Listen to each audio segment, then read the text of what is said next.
Wimbledon is to host possibly one of the most important Grand Slams, scratch that, events in history. It's already a venue with a rich history within the sport, and this year could provide one of the most intriguing historical moments in the history books. Why? Roger Federer continued making history, extending his total Grand Slam tally to 20 at the Australian Open 3 years ago. In 2020, Rafael Nadal equalled that total. However, both were denied extending this record by one other, the third Will, the underdog, always in the shadows of his greatest opponents, Novak Djokovic. And not just denied this victory, but having it snatched away at their homes, their most successful slams. They are named the Kings of Clay and Grass for a reason, but this man forced his way in and now sits with 19 Grand Slam titles, and the favourite to make that 20 for his third Slam of the year.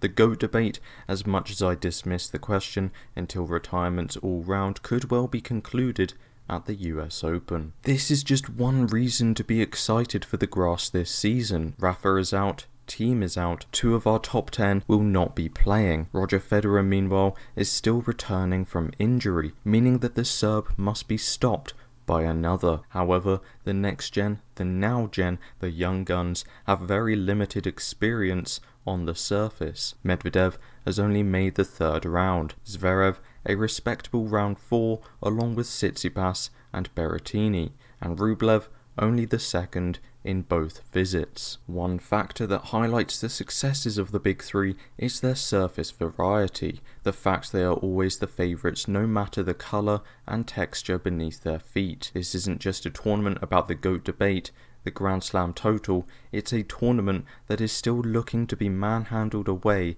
from the likes of Federer, Nadal, Djokovic and Andy Murray. The now gen, as I like to call them, seeing as they are now breaking through and making semis and finals at the majors, being world number 2 and 3, they have a fantastic opportunity, just as they did at the US Open last year. Only one stands in their way, realistically speaking.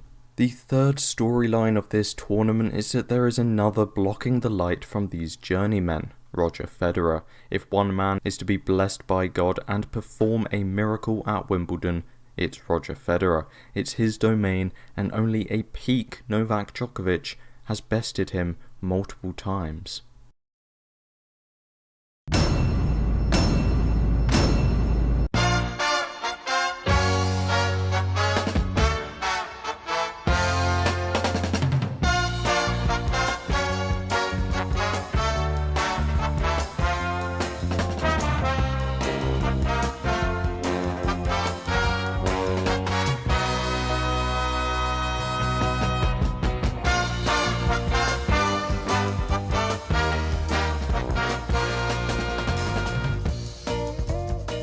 Our top 8 seeds are Novak Djokovic, Daniil Medvedev, Stefanos Tsitsipas, Alexander Zverev, Andrei Rublev, Roger Federer, Matteo Berrettini and Roberto Bautista Agut. Who are our informed players this year? Who is in the race to Turin?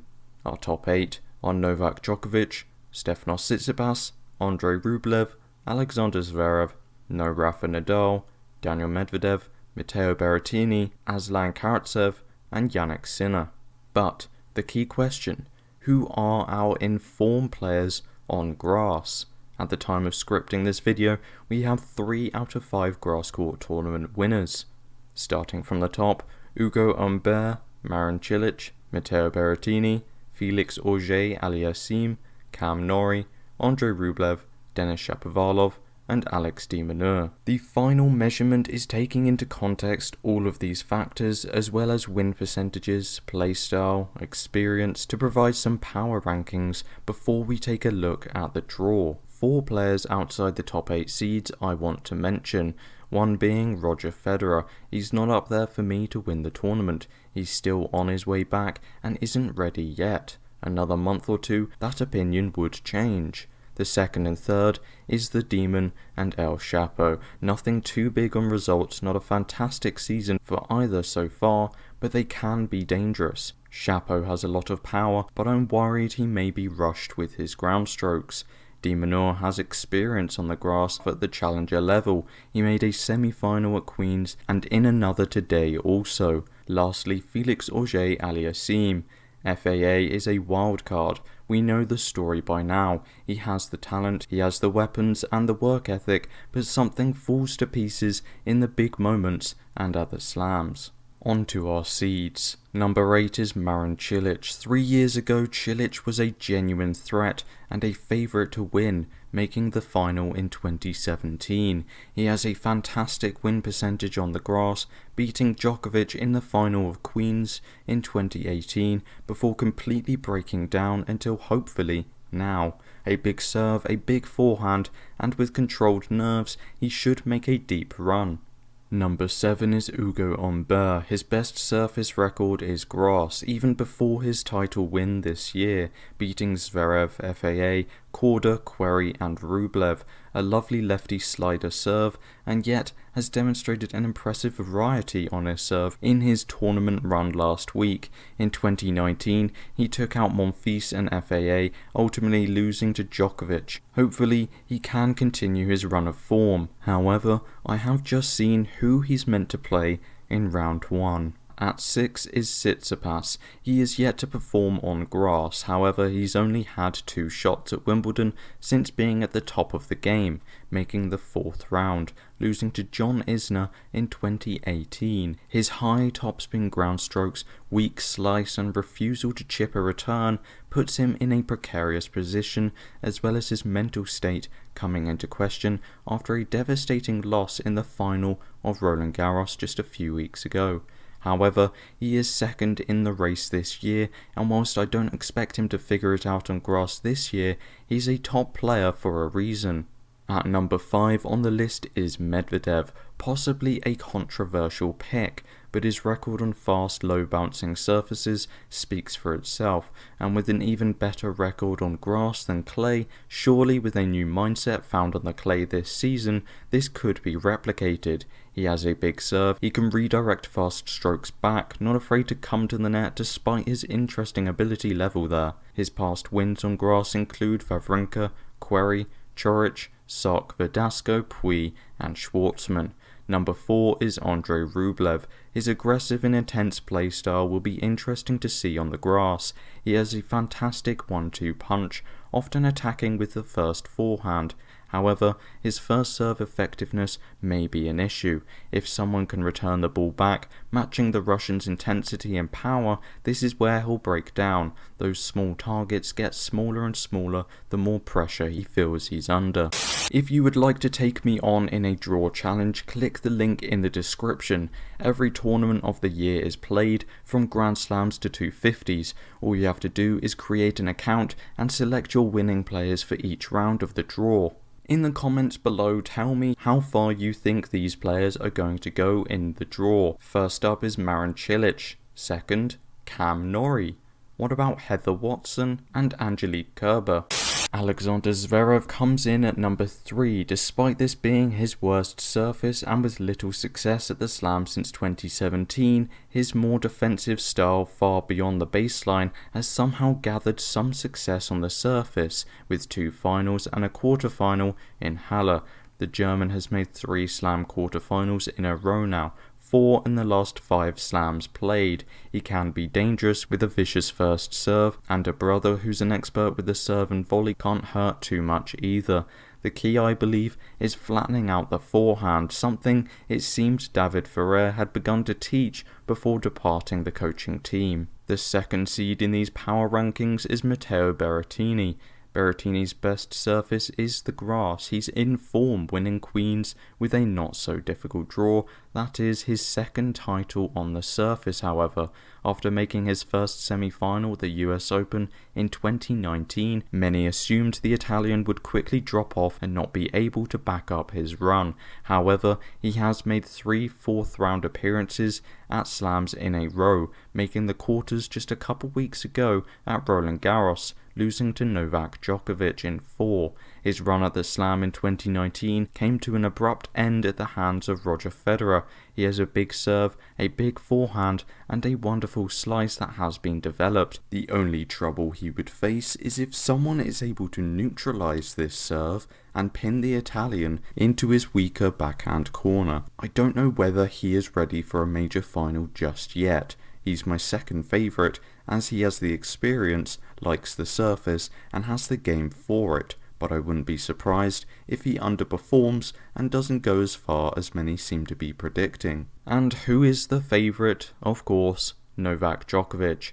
Djokovic is a clear favourite. He's 5 seeds ahead of the rest. This is ultimately his tournament to lose, and it's up to the young guys to step up and play the match of their life. So, who's going to make the quarter-finals? My picks are Djokovic vs Rublev, de Minaur vs Shapovalov, Berrettini vs Zverev, Federer vs Cilic.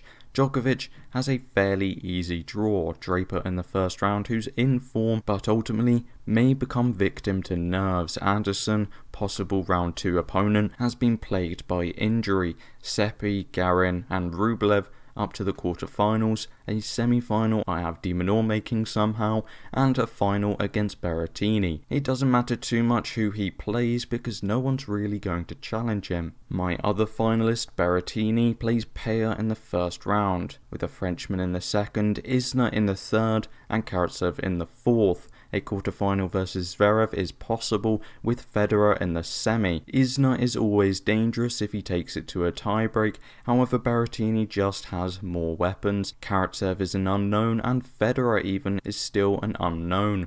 Zverev is a possible danger however. Onto Federer's draw, he has Mannarino in the first round, and something I've noticed looking through his possible matchups, he's got a lot of players whose favourite surface is the grass. However, they are way past their primes. Mannarino, for instance, Gasquet, even Querrey and Cilic. If he was to win the title, he has Berrettini in the semi-final and Djokovic in the final. My other semi-finalist is Alex de Minaur, with a first round opponent in Korda who could be dangerous, a third round meeting against Evans, however he is a tough draw himself, Tsitsipas in the fourth round, who I would suggest is an unknown, and Shapovalov in the quarter-finals. To win this title he would have to beat Djokovic in the semi-final and a final against Berrettini. Highly doubtful. 2 players that I would like to keep an eye on however is Querrey and Garin. Querrey loves the grass and especially Wimbledon. He's pulled off quite a few upsets against a less than stellar Murray and Djokovic. Garin, whilst he's not a grass court player, he does have a fairly simple draw. Monfils isn't the same as he once was and isn't the biggest fan of the grass. They have opportunities to go deep. This video was going to end right now, however just before I finished editing, Murray beat Basilashvili and it was a brilliant match to watch. I had him losing, but Murray surprised me with his level of play. Outside of some difficulties with the slice and nerves closing it out, he was pretty solid, and someone I hadn't given too much thought to, suddenly looking at the draw, I've realised there's a small chance here. A small chance for the ex-British #1 to go deep. Next up he plays a qualifier, and whilst yes they'll be in form on the surface due to the matches played, Murray should be fine. Next up maybe Shapovalov, but there is no guarantee he makes it to round 3 himself. He has a tricky couple rounds before he gets there. Even so, if Murray is able to maintain a decent level of consistency and his body holds up, Shapo is infamous for being impatient in rallies, trying to hit winners from nothing. Sometimes it makes a good highlight reel, but it has more often than not capped his potential. He is yet to make a third round at either Wimbledon or the French Open. If Murray is able to get through there, he may face Roberto Bautista Agut. Opelka is out, so only one danger in this stage. Once again, there is a small chance. RBA has not been doing well for quite a few months now. The last good run he had was Miami, reaching the semi-finals. I'm not saying Murray will make the quarterfinals, but there is an opportunity, and it's down to his body and level of consistency to fulfill this potential.